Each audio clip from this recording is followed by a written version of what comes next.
नमस्कार दोस्तों। तो क्या हाल चाल है भाई आप सभी लोगों के। जैसा कि आपको पता है, अभी हमने कुछ दिन पहले पिछले वीडियो में चर्चा की थी केंद्रीय सूचना आयोग के बारे में। आज हम जो बात करने वाले हैं वो राज्य सूचना आयोग के बारे में बात करेंगे।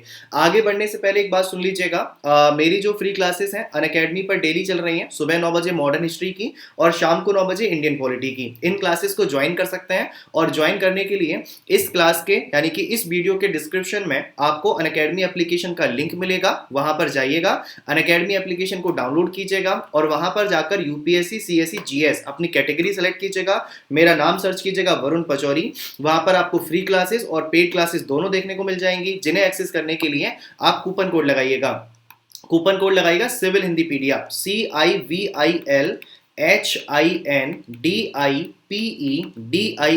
तो जब आप civil Hindi PDF coupon code लगाएंगे तो फ्री क्लासेस तो एक्सेस हो ही जाएंगी। इसके अलावा पेड क्लासेस के लिए आपको अनअकैडमी का सब्सक्रिप्शन लेना पड़ेगा और सब्सक्रिप्शन लेने के लिए आपको कूपन कोड लगाइएगा सिविल हिंदी पीडीएफ, अच्छा खासा डिस्काउंट मिल जाएगा। तो चलें भाई चर्चा की शुरुआत करें राज्य सूचना आयोग की।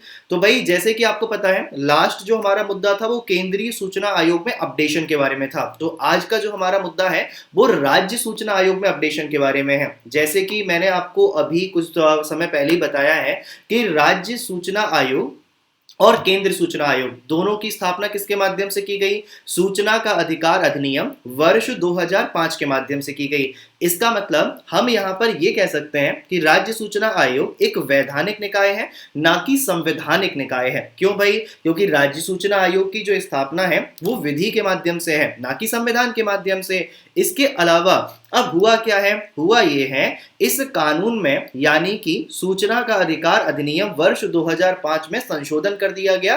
किसके माध्यम से? सूचना का अधिकार संशोधन अधिनियम 2019 के माध्यम से। तो आज हम उन परिवर्तनों को देखने वाले हैं कि भाई क्या क्या परिवर्तन है, क्योंकि बहुत सारी पुस्तकों में, बहुत सारे नोट्स में आज तक इनको अपडेट ही नहीं कराया गया है। तो जिन बच्चों ने अभी तक अपडेट नहीं किया है तो आज इस क्लास के माध्यम से वो अपडेशन प्राप्त कर लें। ठीक है, तो चलिए भाई आगे बढ़ने से पहले एक बात समझ लीजिएगा कि राज्य सूचना आयोग का जो कंपोजिशन होता है वो 1+10, यानी कि अगर ऐसे समझें कि एक मुख्य सूचना आयुक्त है और 10 या 10 से कम हमको अन्य सूचना आयुक्त देखने को मिलते हैं। सही है? तो संरचना क्या है? एक मुख्य सूचना आयुक्त है और 10 या 10 से कम हमको अन्य सूचना आयुक्त नजर आते हैं। अपॉइंटमेंट कौन करता है? यहां पर अपॉइंटमेंट करने का जो काम है वो राज्यपाल करते हैं, लेकिन राज्यपाल अपनी मर्जी से नहीं करते हैं, एक्चुअल में एक समिति की सिफारिश पर करते हैं। और उस समिति में टोटल हमको जो है 3 लोग नजर आते हैं। प्रथम कौन है? प्रथम है आपके मुख्यमंत्री। द्वितीय कौन है? द्वितीय है विधानसभा में विपक्ष का नेता यानी कि अपोजिशन लीडर। और तीसरे जो व्यक्ति हैं वो हैं आपके मुख्यमंत्री के द्वारा मनोनीत किए गए राज्य कैबिनेट मंत्री। ठीक है, अब यहां पर हम ये समझते हैं कि आखिर जो है वर्ष 2019 के संशोधन अधिनियम के माध्यम से यहां पर क्या परिवर्तन किया गया है। अब ये समझिएगा, यहां जो कंडीशन लिखी गई है ये बिफोर 2019 की कंडीशन है और ये जो कंडीशन लिखी गई है वो आफ्टर 2019 की कंडीशन है।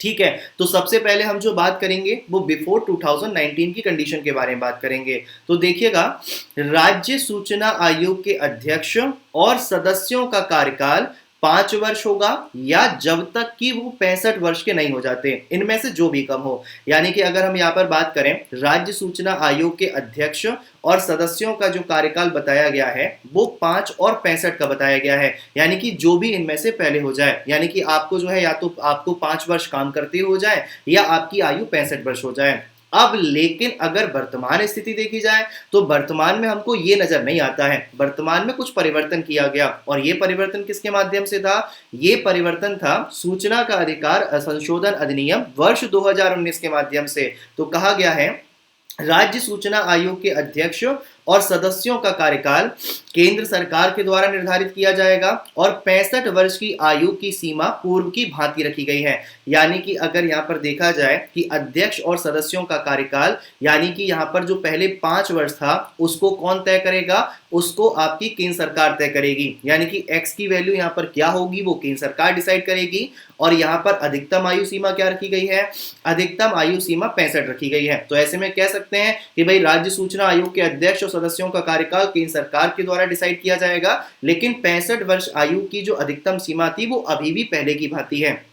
क्या आप लोग जानते हैं वर्तमान में इस एक्स की वैल्यू कितनी है? 3 वर्ष है। तो अगर हम राज्य सूचना आयोग के अध्यक्ष और सदस्यों के वर्तमान कार्यकाल की बात करें वो 3 और 65 साल है। यानी कि कितना? यानी कि या तो आपको काम करते हुए 3 वर्ष हो जाए या फिर आप 65 वर्ष की आयु के हो जाएं। इसके अलावा दूसरा जो अपडेशन महत्वपूर्ण है वो ये है, राज्य सूचना आयोग के अध्यक्ष और सदस्यों के वेतन भत्तों और सेवा शर्तों के संदर्भ में इधर जो कंडीशन देख रहे हैं वो कंडीशन है बिफोर 2019 की, और इधर जो हम कंडीशन देख रहे हैं वो आफ्टर 2019 की है। तो चलिए भाई सबसे पहले बिफोर 2019 की कंडीशन देखते हैं, अध्यक्ष और सदस्यों के वेतन भत्ते और सेवा शर्तों के बारे में। राज्य मुख्य सूचना आयुक्त के वेतन भत्ते एवं सेवा शर्तें एवं अन्य सेवा शर्तें निर्वाचन आयुक्त के समान होती हैं। तो यानी कि यहाँ पर बात की जाए कि राज्य मुख्य सूचना आयुक्त के वेतन भत्ते और सेवा शर्तें निर्वाचन आयुक्त के बराबर होती हैं, और अन्य सूचना आयुक्तों के वेतन भत्ते और सेवा शर्तें और राज्य के मुख्य सचिव के समान होते हैं। लेकिन ये कंडीशन कब की है? ये कंडीशन है बिफोर 2019 की। वर्तमान में कंडीशन वर्क नहीं करती है। तो अगर हमको प्रेजेंट कंडीशन जाननी है तो इधर देखिएगा, प्रेजेंट में क्या लिखा गया है, राज्य मुख्य सूचना आयुक्त और अन्य सूचना आयुक्तों के वेतन भत्ते और सेवा शर्तें केंद्र सरकार के द्वारा निर्धारित की जाएंगी। तो वर्तमान में जैसे कि अगर हम देखें तो यहाँ पर वेतन भत्ते और शर्तें कौन डिसाइड कर रहा है? आपकी केंद्र सरकार डिसाइड कर रही है। पहले की तरह नहीं है कि इसके बराबर है कि उसके बराबर है। अब सिंपल सा लॉजिक है कि राज्य मुख्य सूचना आयुक्त और अन्य सूचना आयुक्तों के वेतन भत्ते और सेवा शर्तें सब केंद्र सरकार के द्वारा डिसाइड किया जाएगा। ठीक है भाई, उम्मीद करते हैं टॉपिक आपको बहुत अच्छे से समझ में आया होगा। एक बात ध्यान रखिएगा, मेरी अनअकैडमी पर बेटा फ्री क्लासेस चल रही हैं। सुबह 9 बजे मॉडर्न हिस्ट्री की, शाम को 9 बजे इंडियन पॉलिटी की। इन क्लासेस को ज्वाइन कर सकते हैं, और ज्वाइन करने के लिए इस वीडियो के डिस्क्रिप्शन में आपको अनअकैडमी एप्लीकेशन का लिंक मिलेगा। उस लिंक पर जाइएगा, अनअकैडमी एप्लीकेशन को डाउनलोड कीजिएगा और वहां पर जो है सेलेक्ट कीजिए यूपीएससी सीएससी कैटेगरी, और उसके बाद मेरा नाम सर्च कीजिएगा वरुण पचौरी। तो वहां पर आपको फ्री क्लासेस भी देखने को मिलेंगी, पेड क्लासेस भी देखने को मिलेंगी, जिन्हें एक्सेस करने के लिए कूपन कोड लगाइएगा सिविल हिंदीपीडिया, CIVILHINDIPEDIA।